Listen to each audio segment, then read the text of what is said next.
नमस्कार दोस्तों, आप देख रहे हैं सिनेमा हॉल और मैं अजय ब्रह्मात्मज।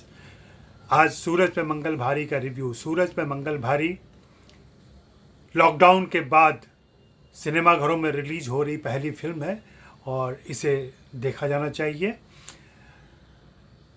यह अभिषेक शर्मा की फिल्म है। इसमें मनोज वाजपेयी, दिलजीत दोसांझ, फातिमा सना शेख, मनोज पाहवा, सीमा पाहवा, अनु कपूर, सुप्रिया पिलगांवकर, अभिषेक बनर्जी, मनोज शर्मा आदि मुख्य भूमिकाओं में हैं। आगे बात करने के पहले मैं आपसे आग्रह करूंगा कि प्लीज़ अगर अभी तक आपने सब्सक्राइब नहीं किया है तो इसे सब्सक्राइब कर लें और घंटी बजा दें ताकि मेरे अपडेट्स आपको नियमित तौर पर मिलते रहें। तो बात करते हैं सूरज पे मंगल भारी की। सूरज पे मंगल भारी पिछली सदी के आखिरी दशक यानी कि 90s की फिल्म है। इसका समय 95 निर्धारित किया गया है, वही समय जब बॉम्बे मुंबई हुआ था और नामकरण इसका बदला था और बहुत सारी चीज़ें हो रही थी उस समय। राजनीतिक गतिविधियों के तौर पर देखें तो शिवसेना पूरे बाहरी लोगों के खिलाफ में आंदोलन चला रही थी और उनको शहर से बाहर निकालने की मुहिम में लगी हुई थी। लेकिन यह फिल्म बैकग्राउंड वो ज़रूर लेती है। कहानी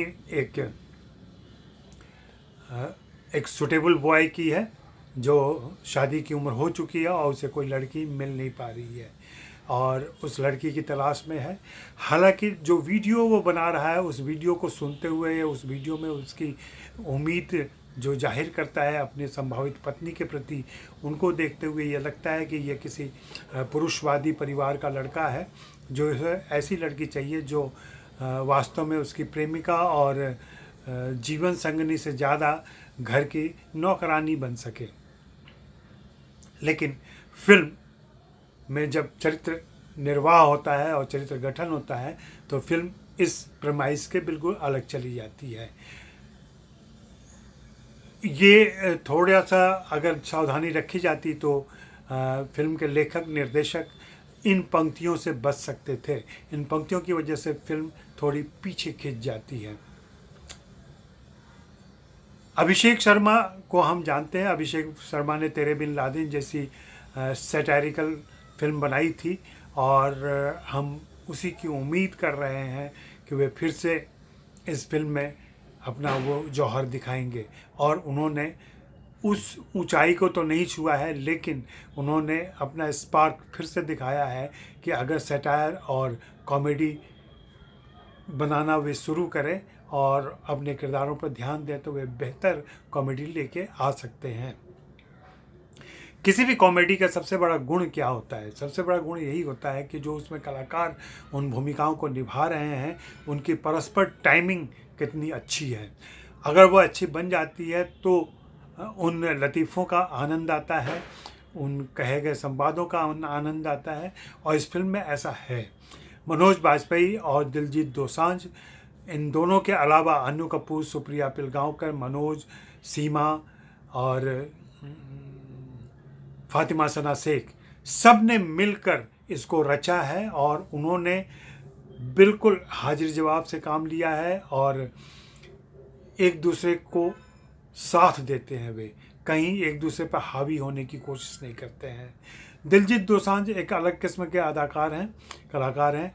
उनके चेहरे पर अमूमन कोई भाव नहीं रहता है और वे उस तरीके से पर्दे पर पेश आते हैं एक पोकर फेस बना करके। लेकिन जब वे संवाद बोलते हैं या जब वे अपनी भूमिका में डूबते हैं तो वे उन किरदारों को बहुत अच्छी तरह निभाते हैं। यहाँ भी उन्होंने सूरज के किरदार को बहुत अच्छे तरीके से निभाया है। उसको बम्बई में रहने वाले एक पंजाबी युवक का पोस्चर दिया है और मैं फातिमा की तारीफ़ करूँगा कि फातिमा सना शेख ने एक बहुस्तरीय किरदार है उसका, एक से अधिक लेयर हैं और उनको वो बहुत ही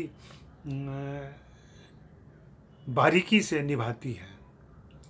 उसके साथ मनोज वाजपेयी जैसे एक्टर हैं, दिलजीत दोसांझ जैसे स्पॉन्टेनियस एक्टर हैं।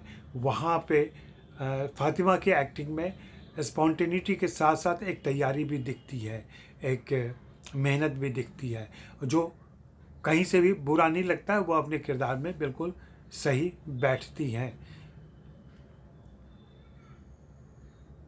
मनोज के बारे में क्या कहा जाए। मनोज ने इसमें दशावतार लिया है, 10 रूपों में वे नज़र आते हैं। हालांकि ये सारे रूप बहुत जल्दी ख़त्म हो जाते हैं।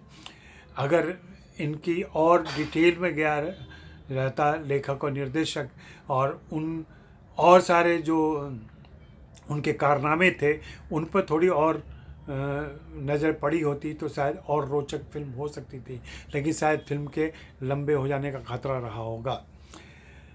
मनोज बाजपेयी का किरदार बेसिकली वेडिंग डिटेक्टिव का किरदार है। वे जासूसी करते हैं और उन लड़कियों के परिवारों को बचाते हैं जो किसी जल्दबाजी में या लड़के की तलाश में उनसे चूक हो जाती है या सही लड़के का चुनाव नहीं हो जाता है।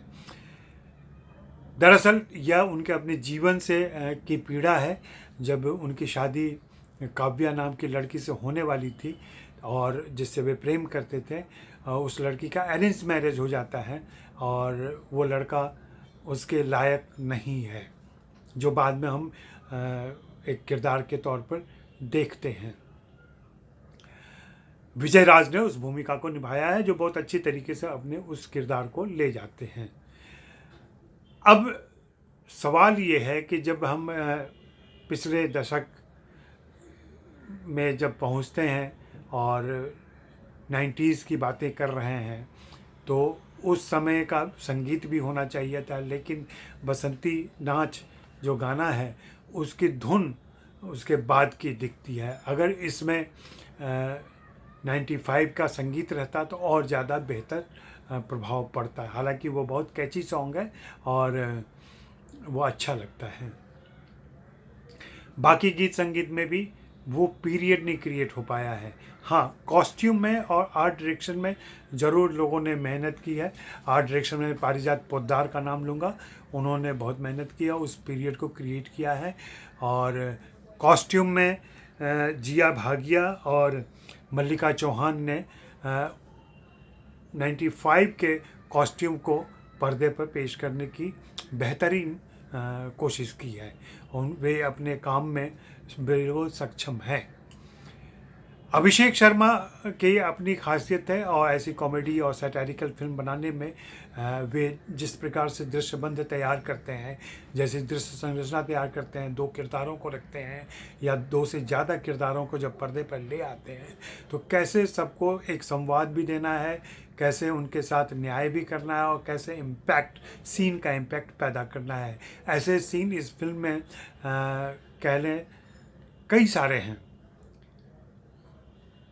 जहाँ पे हम उनकी खूबी देख सकते हैं। और उन्होंने उन कलाकारों को भी साथ में रहने का और संगत करने का मौका दिया है जो एक दूसरे के साथ रह के फिल्म का प्रभाव बढ़ाते हैं और फिल्म के थीम को आगे बढ़ाते हैं। यह फिल्म कोई बहुत बड़ी बात नहीं कहती है, लेकिन पृष्ठभूमि में इसकी भी कुछ बातें हैं जिस पर ज़्यादा डिटेल में निर्देशक नहीं गए हैं, लेकिन अगर चाहते तो वहाँ वो कहते तो ये फिल्म सैटारिकल होने के साथ पॉलिटिकल सटायर भी हो सकती थी, क्योंकि यहाँ आउटसाइडर भी हैं, मुंबई वाले भी हैं, 2 कल्चर के लोग हैं। फिल्म में एक पंजाबी ऑर्केस्ट्रा जो शादी में आया हुआ है, मंगनी में आया हुआ है, पंजाबी ऑर्केस्ट्रा के गायक मराठी गीत गा रहे हैं। ये सारी चीज़ें फिल्म को एक अलग कैनवास देती है, एक अलग ऊंचाई पर ले जाती हैं, लेकिन उनके डिटेल में, उनके ज़्यादा विस्तार में लेखक और निर्देशक नहीं गए हैं। शायद उनकी अपनी कोई समस्या रही होगी। हाँ, मैं इस फिल्म के लेखन के लिए भी ज़रूर धन्यवाद देना चाहूँगा। इसकी कहानी शोखी बनर्जी की है और पटकथा और संवाद लिखे हैं रोहन शंकर ने। रोहन शंकर पिछले कुछ दिनों से काफ़ी बेहतरीन काम कर रहे हैं, उनका प्रदर्शन बहुत अच्छा हो रहा है। तो मैं अभिषेक शर्मा को बधाई दूंगा इस फिल्म के लिए और आपसे आग्रह करूंगा कि अगर आपका शहर और आपके शहर का सिनेमा घर जो आपके आसपास में है संक्रमित इलाके में नहीं है, तो कोविड-19 से बचाव के सारे उपाय करते हुए अगर आप फिल्म जाकर देख सकें थिएटर में, तो यह फिल्म बिजनेस के लिए एक सहयोग होगा आपका और बेहतरीन काम होगा। मैं इस फिल्म को 3.5 स्टार देना चाहूँगा। धन्यवाद।